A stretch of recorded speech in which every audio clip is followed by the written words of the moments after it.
Reports came out from Adam Schefter today. This is before the Tennessee Titans played the Indianapolis Colts, that the Tennessee Titans are basically in fire sale mode. They have fired their head coach. They have an interim head coach, and they are willing to part ways with essentially every player but Jeffrey Simmons and rookie Cam Ward. So that got me to thinking it is time for another fire sale video, and this time it will be the Tennessee Titans. Now, this is coming from Adam Schefter. This is an article from yesterday, but he reaffirmed this morning with a post. Titans, says sources, Titans unwilling to trade Cam Ward and Jeffrey Simmons. Well, trading Cam Ward would be idiotic, even though he's a rookie. Because he's a rookie, you got to franchise quarterback potentially on a rookie deal, so that will be dumb. But just like I made a video the other day about giving Brad Holmes his flowers for being willing to part with the team's best player at the time in Matthew Stafford, this is how you rebuild organizations, is you are willing to trade your best player. After firing Coach Vrabel, trading for L'Jarius Sneed, that we'll talk about as well today, the Tennessee Titans are like a miserable organization trying to get back to those heights of years past. But let's see, there are two names that Adam Schefter brought up earlier today, and one of those names was cornerback Roger McCreary. Now, I know you guys think that the Detroit Lions need a secondary more than they need an edge rusher. Do I have to tell you? Do I have to tell you? You already know how I feel, but that is beside the point. Could the Detroit Lions, are they going to trade for anyone at all? Could they potentially trade for two individuals? I doubt it. Brad Holmes has not really been super aggressive at the trade deadline. He only traded for Zadarius Smith because we absolutely had to. But two of the names that popped up were Arden Key and Roger McCreary. Let's take a look at Roger McCreary. Let's look at some of his stats. All right, so check this out. He was drafted in the second round of the 2022 draft, 25, 5'11", 190. He is on the last year of his deal, so this type of trade would fit what Brad Holmes is trying to do as far as not to commit to anybody long term. Terrion Arnold will be going into year 3. DJ Reed will be going into year 2 of a 3-year deal. Do we really need to trade for it? So this guy here is on an expiring contract. You can see what he's done in 2025, 18 solo tackles, 1 interception, and 2 passes defended. Has played in the majority of the games his career. Looks like he has, unless the Tennessee Titans had a bye week, he's played 7 games this season, and he's relatively healthy. Now let's take a look at what the Detroit Lions would owe him if he was traded. As you can see, he is on the last year of his 4-year deal, and this year, in 2020, according to SpotTrack, says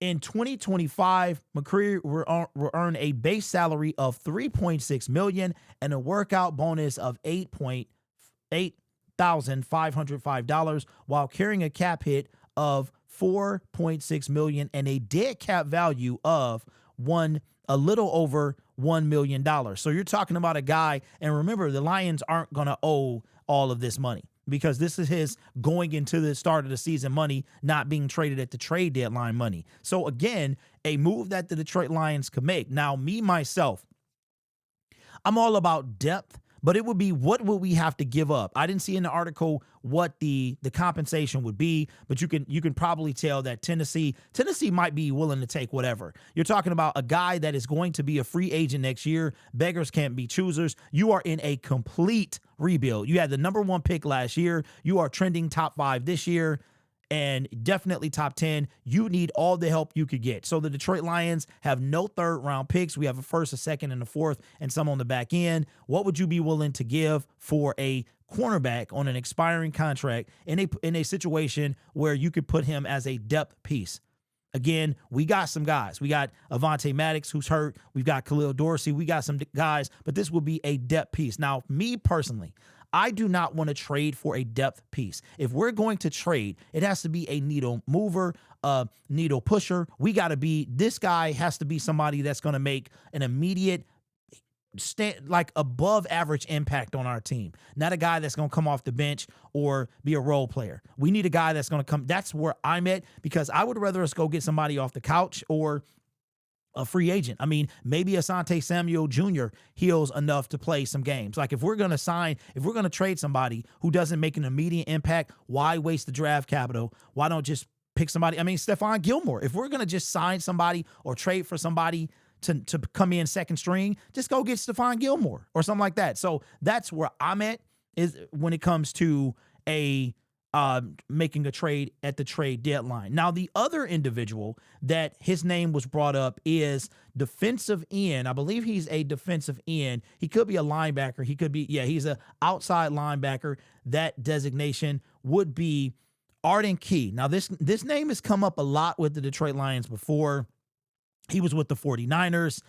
He was with, I think, another team in between there. But Arden Key has been connected to the Detroit Lions for quite some time now.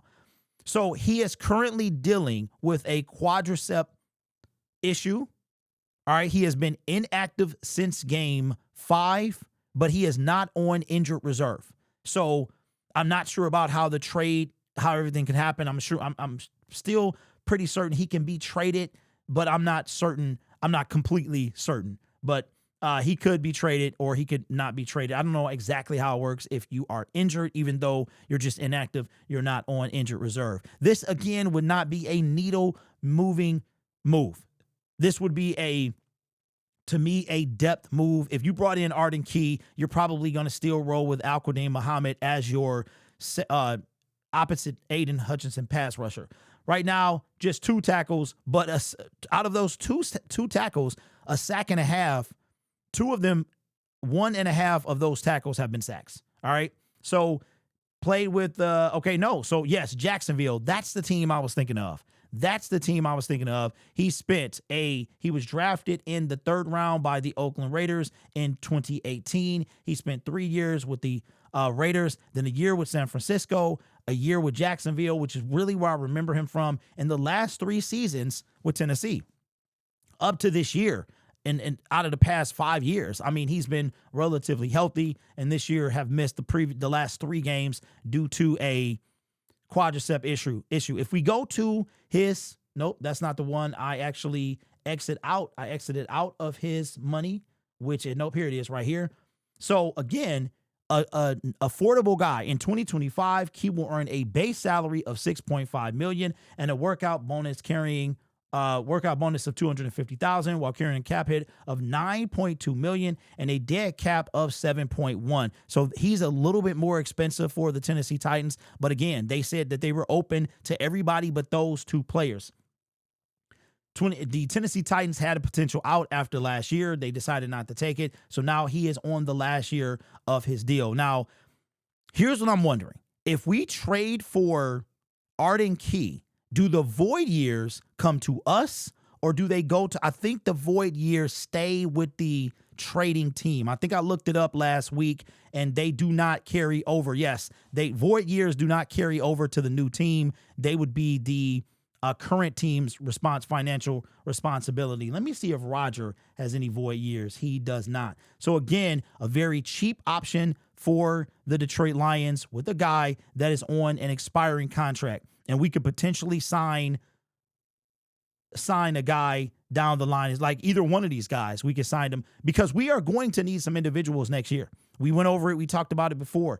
The Detroit Lions team in general will look a lot different, but the defensive line will probably look the most different, because if we look at our secondary, Ennis Rakestraw, Terrion Arnold, Brian Branch, DJ Reed, Kirby Joseph, I mean, those 5, Amik Robertson, right? He is in a contract year. I think Amik is on the last year of his deal. When we traded for him, we traded for Amik, right? Or did we sign him in free agency?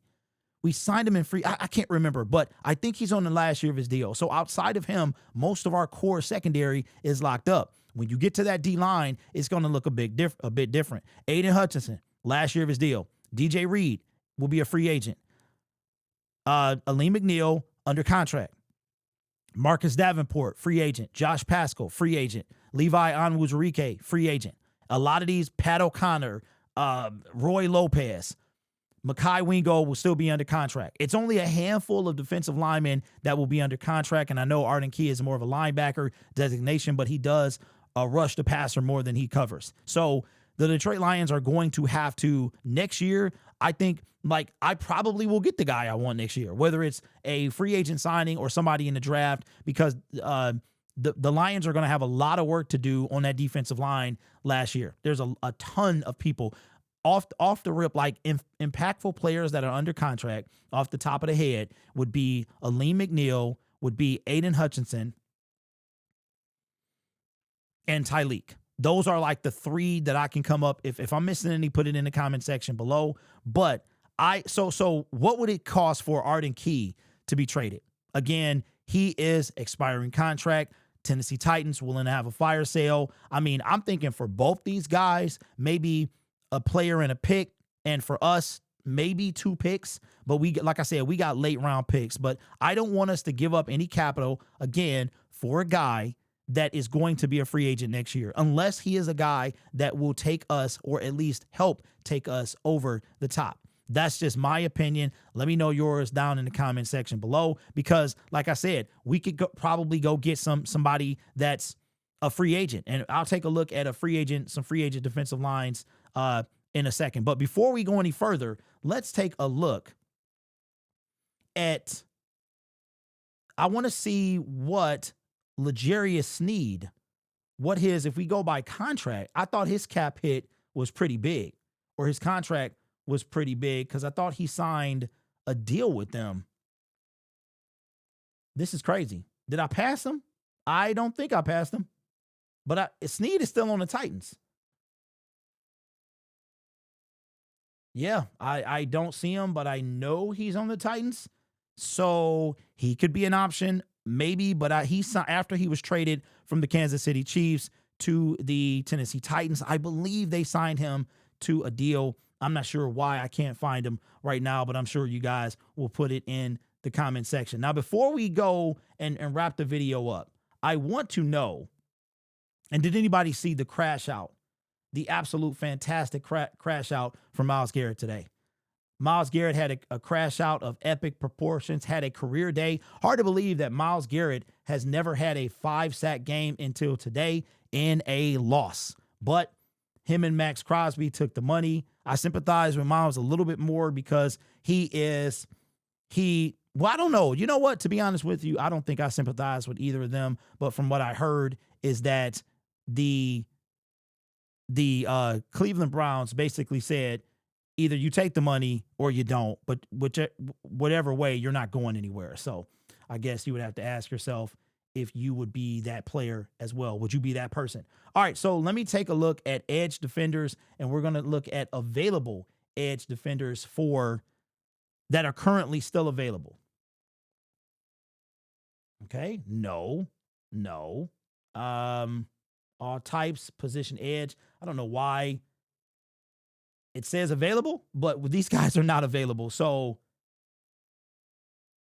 2025, that's the problem. All right, there we go. It was under the wrong year. Okay, so here are the edge rushers of 2025 that are still available. Why do you have John Kaminsky on there twice? DeMarcus Walker, I believe we brought him in. Shaq Barrett is working out for somebody. Carl Lawson actually either was signed to somebody's practice squad. So if we're looking here, not a ton. If we bring in the linebackers as well, let's see if we can bring in, let's just look at the linebackers and see. Available, Zadarius Smith, retired. Nobody from here, really. Jalen Reeves-Maybin, that's funny. So again, it doesn't look like via free agents that the Detroit Lions are going to get anybody. They're going to have to make a move at the trade deadline. They always have practice squad people. Again, practice squad people can be poached, and then immediately they have to be placed on the roster. Don't forget, after the trade deadline. So we have about 9 days for the Detroit Lions to decide if they are going to try to make a trade for a player. After that, they have to go through the waiver. Every player, whether you are a vested veteran or not, you go through the waiver wire, which means that the worst team in the NFL gets to pick first. And the Detroit Lions right now are top 5 in teams, so they will never get anybody of value unless it's kind of and we saw this last year with a situation with Calais Campbell, that the Miami Dolphins said if they were out of the playoffs that they would be willing to let him go. But this was after they held on to him too long, and then this was after the trade deadline. So he wind up not leaving the team, actually. He was on the team, and then he is currently now on the Arizona Cardinals. I wonder if he's going to retire after this year. So let me know what you think in the comments below. Is there anybody on the Tennessee Titans that you would be interested in? Do you think Brad is going to make a move? And who would you prefer? Would you prefer a edge rusher or somebody on the D-line, or would you prefer a secondary player, whether it's a safety or a cornerback? Let me know your thoughts in the comments below. This channel is made possible by viewers, subscribers, and members just like you. It's because of your support I get to do what I do. You can be anywhere else on YouTube, but you choose to rock with me. You guys are awesome. Take care of yourself and each other. And as always, go Lions.